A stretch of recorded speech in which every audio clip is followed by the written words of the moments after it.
Hello दोस्तों, good morning. स्वागत है आपका आपके अपने YouTube channel great wealth with Atul में।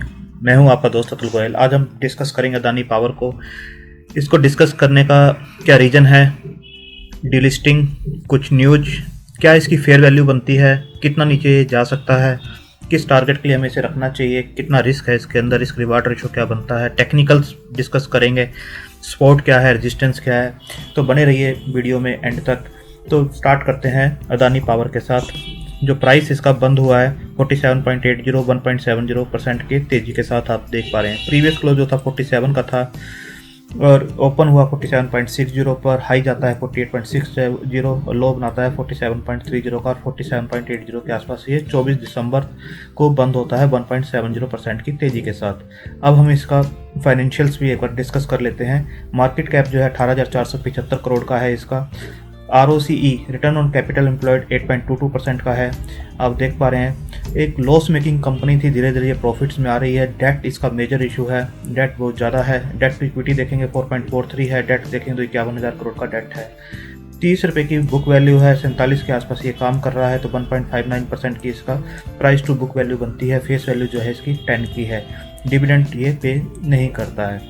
अगर चार्ट के ऊपर देखें तो 200 DMA के ऊपर ये बना हुआ है, आप देख सकते हैं। और एक स्टॉक जो 200 DMA के ऊपर बनता है वो एक बुलिश मोड में माना जाता है। कंपनी मिडन सेल्स ग्रोथ जो है 10 ईयर्स की अगर देखें 21.89% की CAGR के साथ ये ग्रो कर रही है। क्वार्टर ऑन क्वार्टर भी रिजल्ट्स देख लें। दिसंबर 2017 में जो 4844 करोड़ की जो सेल्स हुआ करती थी वो लगभग 77 करोड़ के आसपास की बन गई है। OPM जो किसी भी कंपनी के लिए बहुत मैटर करते हैं, ऑपरेटिंग प्रॉफिट मार्जिन 15% से इंक्रीज होकर 52% के आसपास हैं।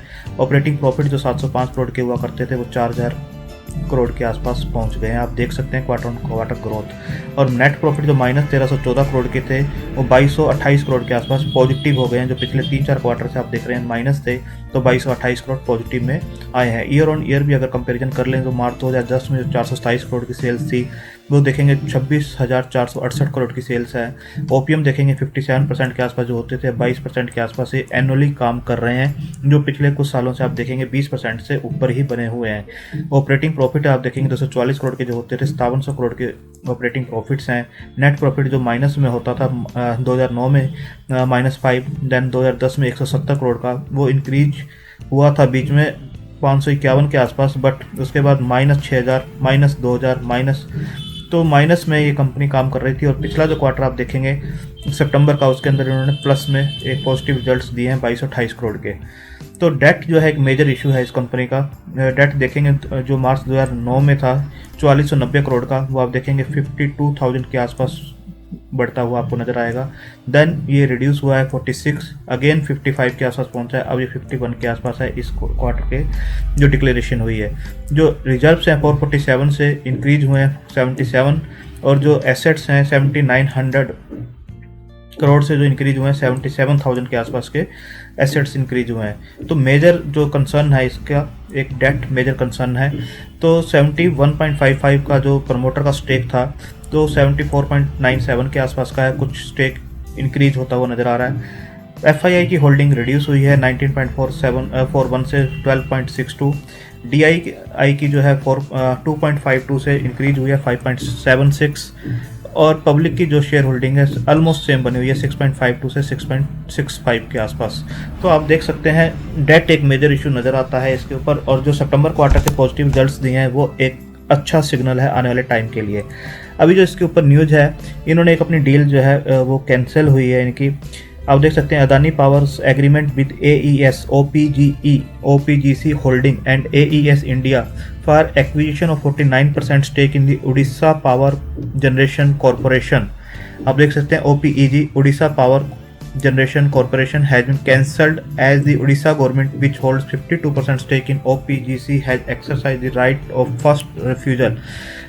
तो आप देख सकते हैं ये एक डील जो है उड़ीसा वाली जो है आपको कैंसिल होती हुई नज़र आ रही है। नेक्स्ट आप देखेंगे अदानी पावर नेट प्रॉफिट जो था 2893 crore in September quarter to delist by March 21। जो इसकी डिलिस्टिंग की चल रही है वो मार्च 21 का एक डिलिस्टिंग का इसके अंदर चल रहा है। तो डिलिस्टिंग का क्या प्राइस आता है, क्या फेयर प्राइस आता है वो हम देखेंगे। उससे पहले Adani power registered net profit of 2893 crore during the second quarter of current financial year ending September 2020। Company has suffered A loss of 633 crore in the first quarter. आप देख सकते हैं इस क्वार्टर में ये प्रॉफिट में आए हैं। तो डीलिस्टिंग का जो है, we have received approval from close to 6 lenders. Other lender would also approve. We are likely to conclude delisting by December or till the end of this financial year. तो 31 मार्च तक का इनका डिलिस्टिंग का है। देखते हैं ये कैसे प्रोसेस स्टार्ट होता है और कहाँ तक पहुँचता है। तो अभी अंडर प्रोसेस है, ये अप्रूवल्स इनको मिल चुकी हैं, बट अभी डिलिस्टिंग का प्रोसेस में है। तो इसकी जो फेयर वैल्यू दिखाई गई है, आप देख सकते हैं अदानी पावर की जो फेयर वैल्यू दिखाई गई है, आप देख सकते हैं यहाँ पे अदानी पावर जो इसकी फेयर वैल्यू दिखाई गई है वो ऑलमोस्ट 100 के आसपास की इसकी फेयर वैल्यू दिखाई गई है। Share price versus fair value आप देख सकते हैं, फेयर वैल्यू 100.46 के आसपास की है, बनती इसके आसपास है, बट अबाउट राइट अगर देखें तो 100.46 है और अभी 47.90 के आसपास प्राइस काम कर रहा है। तो अंडर वैल्यू जो दिखाया गया है 52.3 के आसपास को इसको अंडर वैल्यूड दिखाया गया है।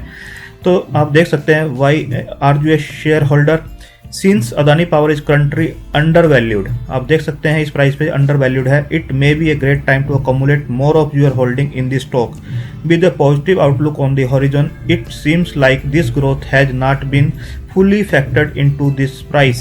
However, there are also other factors such as financial health to consider which could explain the further undervaluation. आप क्लियरली देख सकते हैं ये अंडरवैल्यूड स्टॉक आपको नजर आ रहा है, 100 के आसपास की फेयर वैल्यू है। तो डिलिस्टिंग का क्या प्राइस आता है वो भी एक मैटर करेगा। आर जो potential investor, if you are having a keeping an eye on Adani power for a while, now might be the time to enter the stock. Its prosperous future outlook, it is not fully reflected in the current share price yet, which means it is not too late to buy Adani Power. But before you make any investment decision, consider other factors such as the strength of balance sheet in order to make a well-informed buy. But इसकी जो value दिखाई गई है वो 100 fair value दिखाई गई है और अभी ये 47-48 के आसपास काम कर रहा है और कोई भी डिप इसके अंदर बनता है वो एक बाय का बनेगा। अब हम जिरोधा का चार्ट देख लेते हैं। जिरोधा का चार्ट ये सिंगल डे का चार्ट है कि स्टॉक अप ट्रेंड में है, डाउन ट्रेंड में क्या इसके रेजिस्टेंस बनते हैं वो हम एक बार देख लेते हैं। एक बार RSI पहले लगाते हैं। RSI जो है इसकी जो है 56 के आसपास की एक RSI इस टाइम दिखाई दे रही है, जो कि ओवरबॉट जोन में ये पहुंच गया था जब ये स्टॉक यहाँ से चला था। तो RSI अब करेक्ट होते हुए 56 के आसपास है, ना तो ओवरबॉट जोन में है ना ये ओवरसोल्ड जोन में है। कोई भी डिप इसके अंदर आता है तो एक बाय अपॉर्चुनिटी बिल्कुल बनती है, क्योंकि आने वाला टाइम जो है पावर कंपनीज के लिए अच्छा माना जा रहा है। यहाँ पर एक क्रॉस ओवर जरूर दिया है इसने, तो ये एक कंसोलिडेट कर रहा है इस रेंज के अंदर। तो आप देख सकते हैं इस लाइन से ये ऊपर बना हुआ है, बट यहाँ पे क्रॉस ओवर दिया है। क्रॉस ओवर देने का मतलब है यहाँ ये कंसोलिडेट कर सकता है या हल्की फुल्की इसके अंदर करेक्शन बिल्कुल आ सकती है। ट्रेंड लाइन्स के हम ऊपर देखेंगे कितना ये नीचे जा सकता है वो भी हम चेक करेंगे। अगर हम सुपर ट्रेंड को एक बार लगा के देखते हैं तो ट्रेंड क्या बता रहा है, ये जो बता रहा है 53 के आसपास का जो है एक रेजिस्टेंस बनता है। अभी इसके अंदर थोड़ी बिकवाली हो सकती है, थोड़ा सेलिंग प्रेशर इसके अंदर आ सकता है और एक रेजिस्टेंस जो है 53.5 के आसपास का इसका बनता है, जिसको ये ब्रेक करता है तो इसका अच्छे मोमेंटम ये पकड़ सकता है। ATR को भी एक बार हम लगा के देखते हैं। ATR ट्रेलिंग स्टॉप जो है इसको मैं थोड़ा सा डार्क कर देता हूँ डॉट्स को। इसके अंदर देखेंगे तो आपको क्लियर नज़र आएगा कि 52.7 का यानी 53 के आसपास का जोन जो है 52.5 से लेके 53.5 का जोन जो है एक अच्छा इसका रेजिस्टेंस जोन बना हुआ है। इससे ऊपर ये अच्छा क्लोजिंग देता है तो ये बिल्कुल ऊपर जा सकता है। पैराबोलिक सार भी हम देखेंगे, पैराबोलिक सार किस तरफ इंडिकेट कर रही है।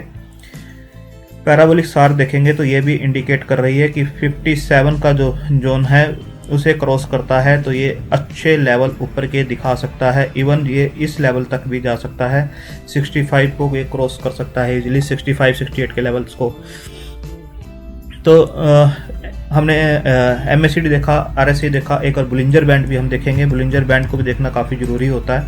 तो अब बुलिंजर बैंड का देखेंगे तो 57-58 के आसपास का इसका अपर एंड बनता है और जो लोअर एंड बनता है 37 के आसपास का बनता है।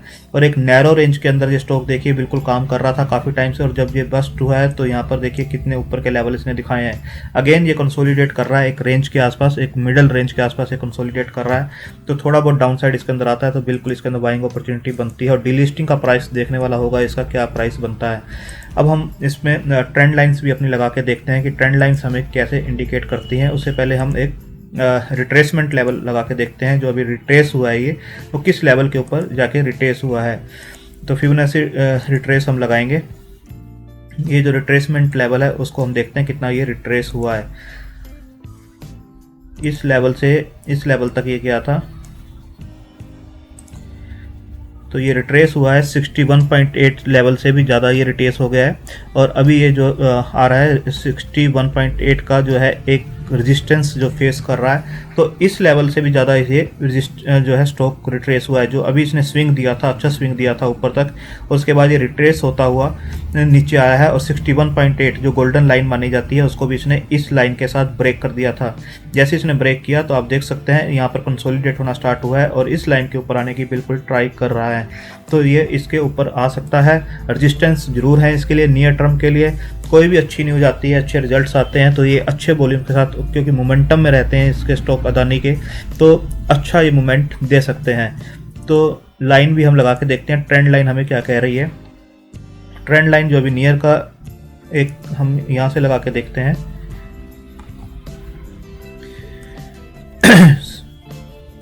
सबसे पहले इसने इस लेवल को जो हाई बनाया था, इस लेवल को देखते हैं।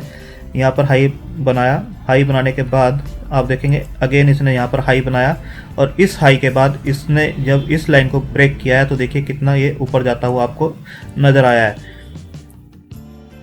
इसके बाद हम लगाएंगे इस वाली लाइन को, आप लगा के देखिए।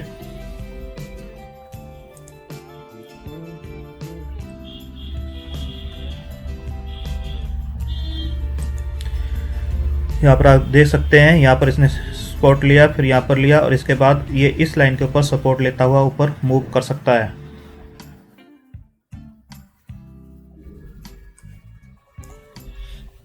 अगर हम इसके दूर की एक लाइन लगा के देखते हैं, इस वाली लाइन जो इसने हाई बनाया था, यहाँ रेजिस्टेंस फेस किया और इस लाइन को इससे कनेक्ट करते हैं, तो आप देखेंगे, आप देखिए ये हमारी जो इसने हाई बनाया था उसके बाद ये करेक्ट हुआ, अगेन इस लाइन पर रेजिस्टेंस फेस किया, फिर यहाँ पर ये करेक्ट होता है। करेक्ट होने के बाद आप देखेंगे इस लाइन के ऊपर इसने रेजिस्टेंस, पहले इस लाइन पर रेजिस्टेंस फेस कर रहा था कोविड के टाइम पे, जब इसने इसको ब्रेक किया है तो यहाँ पर नीचे गिरा है, यहाँ रेजिस्टेंस फेस किया, अगेन यहाँ रेजिस्टेंस फेस किया।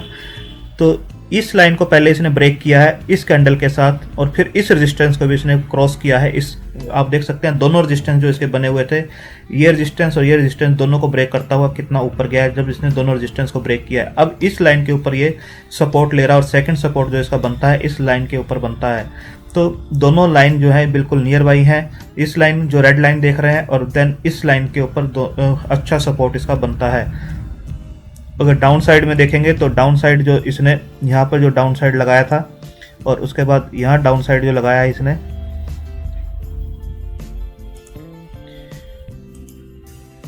यहाँ से देखिए ये जो डाउन साइड था और अगेन यहाँ पर जो डाउन साइड इसने बनाया है, तो इस लेवल से ऊपर ये अच्छा बना हुआ है। ये लेवल जो है 35-36 का है, जहाँ पर ये इसने काफ़ी कंसोलिडेट किया था। उसके बाद देखिए क्या ब्रेकआउट इसने दिया है, तो ये अच्छा ब्रेकआउट है, आप इसे कंसिडर कर सकते हैं।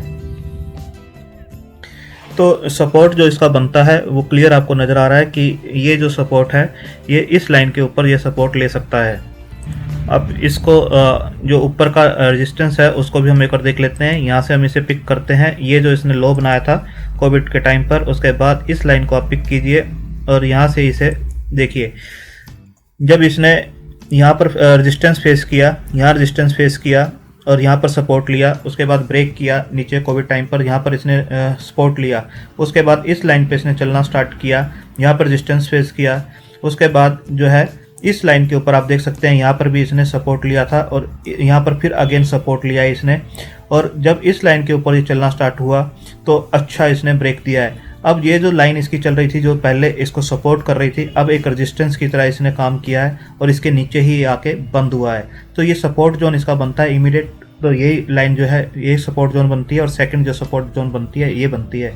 तो आप इसको खुद स्टडी कर सकते हैं और ट्रेंड लाइंस को खींच सकते हैं। ट्रेंड लाइन जो होती हैं मनी लाइंस होती हैं, इसके आसपास ही स्मार्ट मनी मूव करता है। तो ट्रेंड लाइन जितनी अच्छी हो और उसके आसपास शेयर को खरीदा जाए तो ज़्यादा अच्छा रहता है। तो डीलिस्टिंग के हिसाब से भी इसको रखा जा सकता है, जो 31 मार्च की जो न्यूज़ इसके अंदर फ्लो हो रही है, और अच्छा फेयर प्राइस इसका निकल कर आ रहा है। देखते हैं कितने पर डीलिस्टिंग का प्राइस आता है इसका।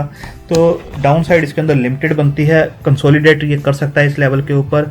आप अपने फाइनेंशियल एडवाइजर से एक बार सलाह ले सकते हैं स्टॉक के बारे में, उसके बाद इसे वॉच लिस्ट में लगा के धीरे धीरे अकोमुलेट भी कर सकते हैं, जैसे जैसे ये एक रेंज के अंदर स्टेबल होता है, और लॉन्ग टर्म के लिए भी इसके अंदर बना जा सकता है। कोई भी अच्छी न्यूज़ इसको ऊपर के लेवल के ऊपर पुश कर सकती है। ये अभी इतना स्टॉक ऊपर गया नहीं है, आप देखेंगे प्री कोविड लेवल के आसपास भी ये अब 66-67 के आसपास ये स्टॉक हुआ करता था। उससे जस्ट पहले आप देखेंगे तो 72 के आसपास ये ट्रेड करता था, अभी आपको ये 46-47 के आसपास शेयर मिल रहा है। तो आप इसे कंसीडर कर सकते हैं अपने रिस्क प्रोफाइल के हिसाब से, अपनी होल्डिंग पीरियड के हिसाब से, अपने फाइनेंशियल एडवाइजर जो सलाह देते हैं उसके हिसाब से इसे कंसीडर कर सकते हैं और पोर्टफोलियो में रख सकते हैं। थैंक यू, धन्यवाद।